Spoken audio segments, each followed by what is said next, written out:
ओम शांति।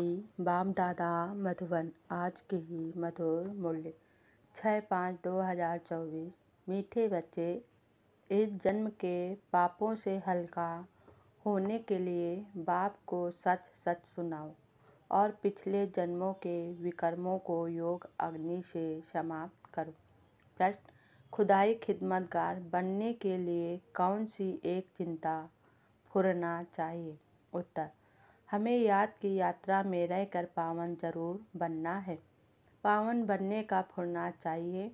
यही मुख्य सब्जेक्ट है। जो बच्चे पावन बनते हैं वही बाप के खिदमतगार बन सकते। बाप अकेला क्या करेगा? इसलिए बच्चों को श्रीमत पर अपने ही योग बल से विश्व को पावन बनाकर पावन राजधानी बनानी है। पहले स्वयं को पावन बनाना है। ओम शांति। यह तो जरूर बच्चे समझते हैं। हम बाबा के पास जाते हैं रिफ्रेश होने के लिए।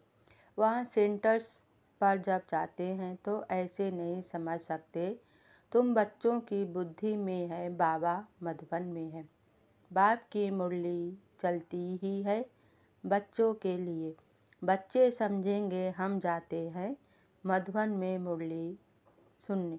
मुरली अक्षर श्री कृष्ण के लिए समझ लिया है। मुरली का अर्थ और कोई नहीं है। आज की मुरली से मुख्य 10 पॉइंट। पहली पॉइंट, यहाँ जब आते हैं तब निश्चय बुद्धि होते हैं। बरोबर हम बेसमझ बन गए थे। तुम सतयुग में कितने समझदार विश्व के मालिक थे। दूसरी पॉइंट, जब तक बाप आए तुम बच्चों में कईयों ने वेद शास्त्र आदि कुछ भी पढ़े नहीं हैं। अब तुम्हें एक सत्य बाप पढ़ा रहे हैं। तीसरी पॉइंट, सिवाय योग बल के कोई विकर्म विनाश हो ना सके। पानी में स्नान करने से कोई पावन नहीं बनते। चौथी पॉइंट, यह सारा ड्रामा बना हुआ है। सेकंड बाय सेकंड यह सारा ड्रामा फिरता रहता है। एक सेकंड ना मिले दूसरे से। सेकंड बाय सेकंड आयु भी कम होती जाती है।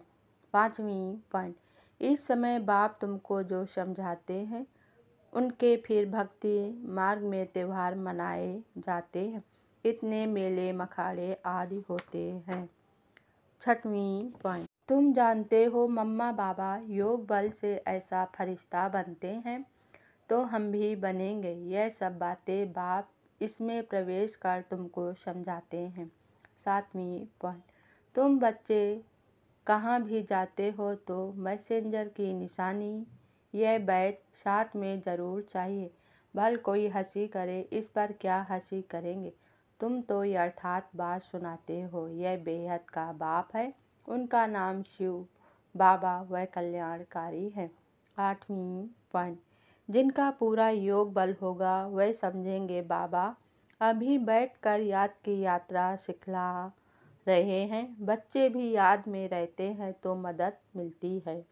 नवीं पॉइंट, यह तो समझते हो 84 जन्म का चक्र पूरा हुआ। अभी बाप हम आत्माओं को राजयोग सिखलाने आए हैं। 10वीं पॉइंट, तुम अब एक बाप से योग लगाओ। तुम सब आत्माओं को बाप से वर्षा लेने का हक है। अपने को आत्मा समझ दे ही अभिमानी बनो और बाप को निरंतर याद करो तो पाप कटते जाएंगे। अच्छा, धारणा के लिए मुख्य सार। पहली पॉइंट, मुरली सुनकर फिर सुनानी है। पढ़ने के साथ साथ पढ़ना भी है। कल्याणकारी बनना है।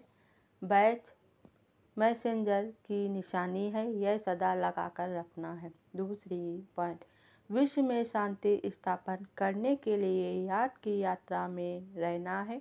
जैसे बाप की नज़र बेहद में रहती है, सारी दुनिया को पावन बनाने के लिए करंट देते हैं, ऐसे फॉलो फादर कर मददगार बनना है। वरदान आज बाबा ने दिया, कर्म और योग के बैलेंस द्वारा कर्मातीत स्थिति का अनुभव करने वाले कर्म बंधन मुक्त भव। स्पष्टीकरण, कर्म के साथ साथ योग का बैलेंस हो तो हर कर्म में स्वतः सफलता प्राप्त होती है।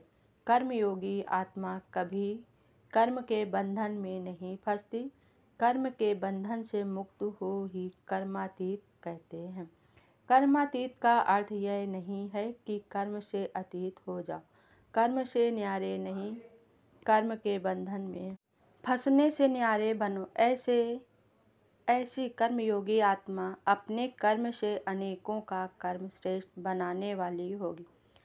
उसके लिए हर कार्य मनोरंजन लगेगा, मुश्किल का अनुभव नहीं होगा।